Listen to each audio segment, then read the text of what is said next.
Bharatiya Janata party की सरकार corona virus के कारण लगे लॉकडाउन का अनैतिक तरीके से फायदा उठाकर बहुजन समाज के विरोध में, संविधान के विरोध में जाकर फैसले ले रही है, जिसमें हाल ही में केंद्र सरकार ने मेहनतकश किसानों के विरोध में जाकर 3 अध्यादेश पास कर चुकी है। और दूसरी ओर आलम ऐसा है कि कोरोना वायरस के कारण किसान बड़े पैमाने पर इकट्ठा नहीं हो सकता। यही सोचकर सरकार अपनी पूंजीवादी सोच को अंजाम दे रही है। इस पर विपक्ष खर्राटे ले रहा है। वही अर्थशास्त्रों का कहना है कि इससे किसानों का नुकसान होना है। इस विषय पर लोकसभा में चर्चा जारी है, जिसमें बसपा के सांसद किसानों के हितों में चर्चा कर रहे हैं। उत्तर प्रदेश के अंबेडकर नगर के सांसद रितेश पांडे, लोकसभा टीवी से। धन्यवाद अधिष्ठाता महोदय। आपने मुझे यहाँ बहुजन समाज पार्टी और बहन कुमारी मायावती जी के विचारों को साझा करने का अवसर दिया है, इसके लिए मैं आपका आभारी हूँ। कृषि क्षेत्र में क्रांति के उद्देश्य से सरकार ने यह 2 ऑर्डिनेंसेस लागू किए हैं। किसानों के हित की बात करने वाली यह सरकार कहीं ना कहीं अपनी पूंजीवादी विचारधारा से ऊपर नहीं उठ पा रही है। इन तीनों अध्यादेशों को लेकर पूरे देश में जन आक्रोश उठ रखा है, और यदि कोरोना का कवच न होता तो यह जन आक्रोश दिल्ली की रोडों पे जरूर आया होता। मैं आज इस बिल के 4 मुद्दों पर अपने विचार इस सदन के समक्ष रखना चाहता हूं। सबसे पहला मुद्दा न्यूनतम समर्थन मूल्य का है, जिसे बहुत सारे विपक्ष के नेताओं ने उठाया है।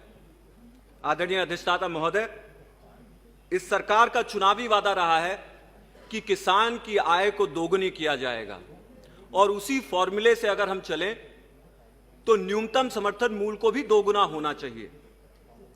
लेकिन इन अध्यादेशों को लाकर सरकार ने छोटे और सीमांत किसान, जो कि इस देश की कुल किसानों की जनसंख्या का 86% है, उन लोगों को पूरी तरह से कोऑपरेटों और धन्ना सेठों के रहमो करम पे छोड़ दिया है। और इन छोटे और सीमांत किसानों में दलित, आदिवासी, ओबीसी और अपर कास्ट के भी गरीब समाज के लोग हैं जो छोटी खेती में काम करते हैं। फार्मर्स एम्पावरमेंट अध्यादेश के धारा 5 के अनुसार न्यूनतम समर्थन मूल्य को निष्प्रभावी किया जा रहा है, जो कि किसानों के साथ घोर अन्याय है।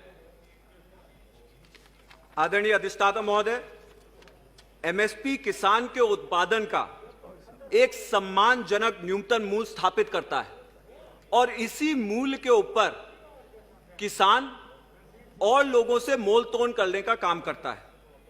एमएसपी को कमजोर करना किसान की आमदनी की नींव को हिलाने के बराबर है। मेरा दूसरा मुद्दा यह है कि यह अध्यादेश देश के संघीय ढांचे पर एक चुनौती देता है।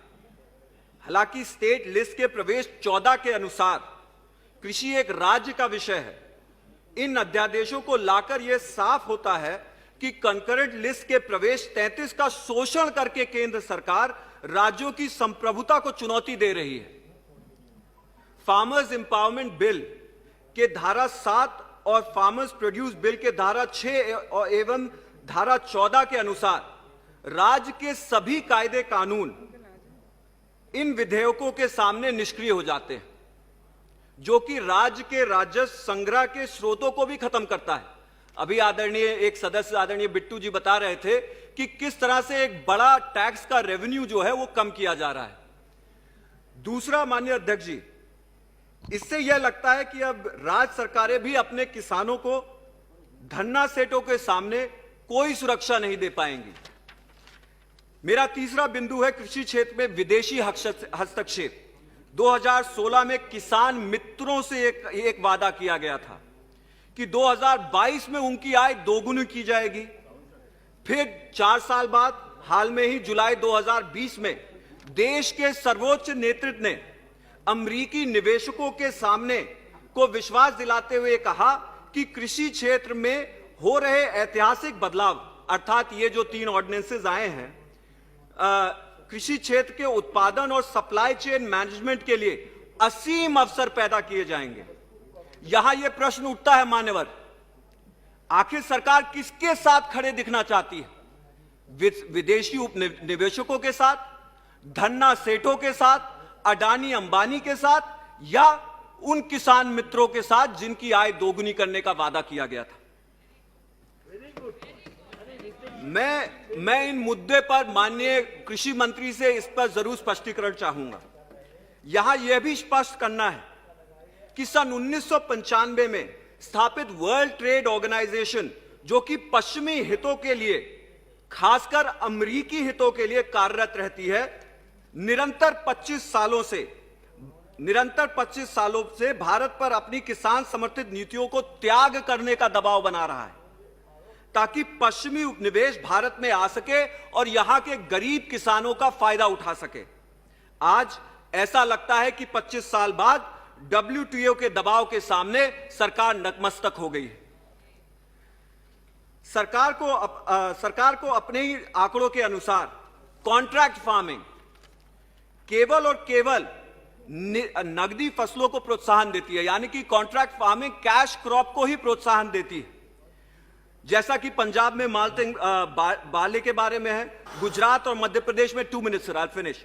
गुजरात और मध्य प्रदेश में और कॉटन है, और उत्तर प्रदेश में यूक्लिप्टस। Please conclude. या just give me 1 minute sir.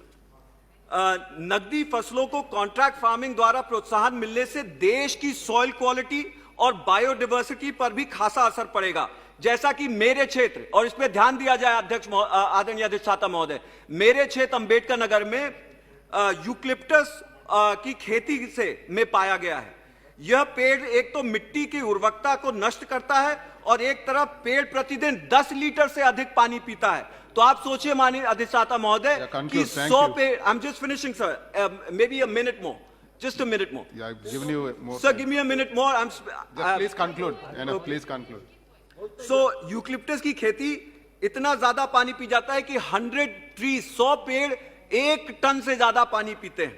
मान्यवर, इससे और अब इस पेड़, और इससे हमने ये भी देखा है कि यूक्लिप्टस की खेती एक कॉन्ट्रैक्ट फार्मिंग के जरिए उत्तर प्रदेश में आई थी, और इस कदर फैली कि आज की स्थिति में यूक्लिप्टस के दाम भी नहीं है, और किसानों के खेतों की उर्वरकता शक्ति भी कम हो रही है, और उनके जो है पैसे भी कम हो गए हैं।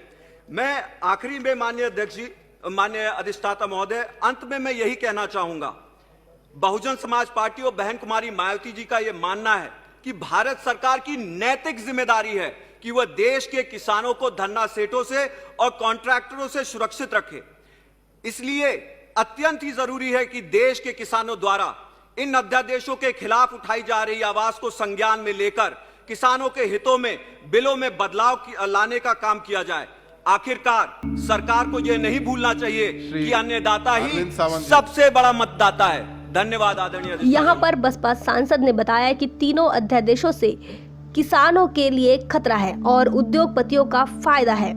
इस पर बहुजन समाज पार्टी की राष्ट्रीय अध्यक्षा बहन मायावती, इन्होंने भी आपत्ति जताई और ट्वीट करके कहा कि अध्यादेशों पर बगैर चर्चा किए पास कर दिया जाने पर बसपा सहमत नहीं है।